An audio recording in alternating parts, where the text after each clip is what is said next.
প্রতিবন্ধী ব্যক্তিদের সহযোগিতা প্রয়োজন এবং সহযোগিতা আমাদের করতে হবে। এই যে সহযোগিতা করা, এই সহযোগিতাটা কি আসলে মানবিকতা নাকি এটা ইবাদতের অংশ? অবশ্যই এটা দুটোই, আমি বলবো দুটোই। ইসলামের দৃষ্টিতে কারো প্রতি মানবিক হওয়াটা ইবাদতের অংশ। ইনফ্যাক্ট আমাদের এই 24টা ঘন্টা যে আল্লাহ তাআলা দিয়েছেন, আমরা যতক্ষণ আল্লাহর হুকুমের আওতায় থাকব, তার প্রতি আনুগত্যটা থাকবে, আমার প্রতিটি কাজই কিন্তু ইবাদা।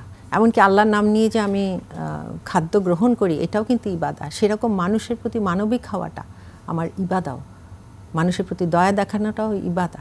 কারণ আল্লাহ তো আমার প্রতি দয়া দেখাচ্ছেন। হাদিসেই আল্লাহ তাআলা বলেছেন যে দুনিয়াবাসীর প্রতি তুমি দয়া প্রদর্শন করো, তাহলে আসমানে যে আছেন আরশের অধিপতি, তিনিও তোমার প্রতি দয়া দেখাবেন। অর্থাৎ জীব থেকে শুরু করে মানুষ সবাইকেই আমার দয়া করতে হবে, শুধু মানুষ নয়, আমার পরিবেশকেও কিন্তু এটা বলা হচ্ছে। তো এখানে তো একজন অক্ষম ব্যক্তি বা বিশেষ চাহিদা সম্পন্ন ব্যক্তিরাও চলে আসছেন। আজকে আমি যেই জায়গায় আছি, আমি যে দুদিন পর তাদের জায়গায় চলে যাব না, এটাও তো কেউ জানে না, তাই না? কাজে সবসময় শুকরিয়ার মন যদি আমার থাকে, আমার যত কিছু আছে তা দিয়ে কিন্তু আমি মানুষের কল্যাণ করবো। এই কল্যাণ করার অর্থই হলো কিন্তু অন্যের প্রতি মানবিক হওয়া, সাহায্যের হাত বাড়িয়ে দেয়া। আমাদের নবী করিম সাল্লাল্লাহু আলাইহি সাল্লাম, ওনার যে সাহাবীরা ছিলেন, সাহাবীদের মধ্যে নিশ্চয়ই কেউ না কেউ তো প্রতিবন্ধী ছিলেন বা বিশেষ চাহিদা সম্পন্ন ছিলেন। একটু আগে আপনি একটি উদাহরণও দিয়েছেন, একজন অন্ধ বা দৃষ্টি প্রতিবন্ধী সাহাবীকে উনি একটা গুরুত্বপূর্ণ দায়িত্ব দিয়েছিলেন। তো এরকম নিশ্চয়ই আরও অনেক দায়িত্ব দিয়েছেন, গুরুত্বপূর্ণ বা নেতৃত্ব নেয়ার মতো দায়িত্বও দিয়েছেন। আপনি যদি কয়েকটি উদাহরণ আমাদের দর্শকদের সাথে শেয়ার করেন। আব্দুল্লাহ ইবনে উম্মে মাকতুম রাদিয়াল্লাহু আনহুর কথা, যিনি মদিনার প্রশাসক নিযুক্ত হয়েছিলেন ওনার অনুপস্থিতিতে, এবং তাকে নিয়েই কিন্তু সূরা আবাসা, হ্যাঁ, আমপাড়ায় একটি সূরা আছে, এটা আমরা জানি, সেই সূরাটি কিন্তু শুরুটা ওনাকে নিয়ে।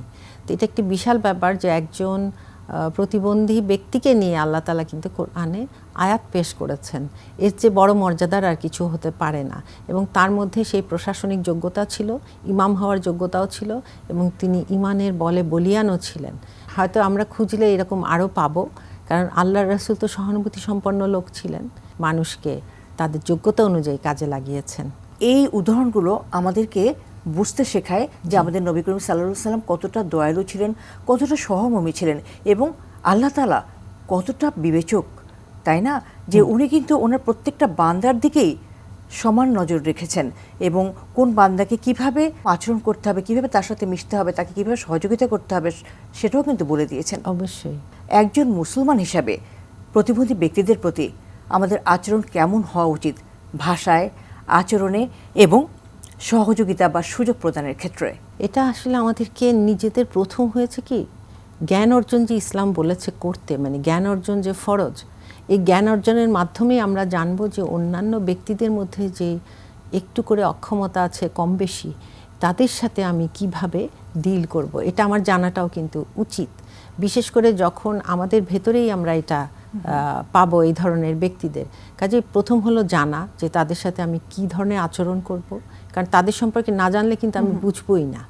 হ্যাঁ, যেমন একজন ডিমেনশিয়ার রোগী যদি হয়, তার সাথে কিন্তু তর্কে গেলে দেখা যাবে তার সব কিছুই অনেক বেশি নেতিবাচক হয়ে যায় আচরণ। সেরকম অটিজম বা ওই ধরনের যাদের সমস্যা থাকে, তাদের সাথেও কিন্তু আমাদের আচরণে সেজন্য অনেক বেশি জানাটা প্রয়োজন।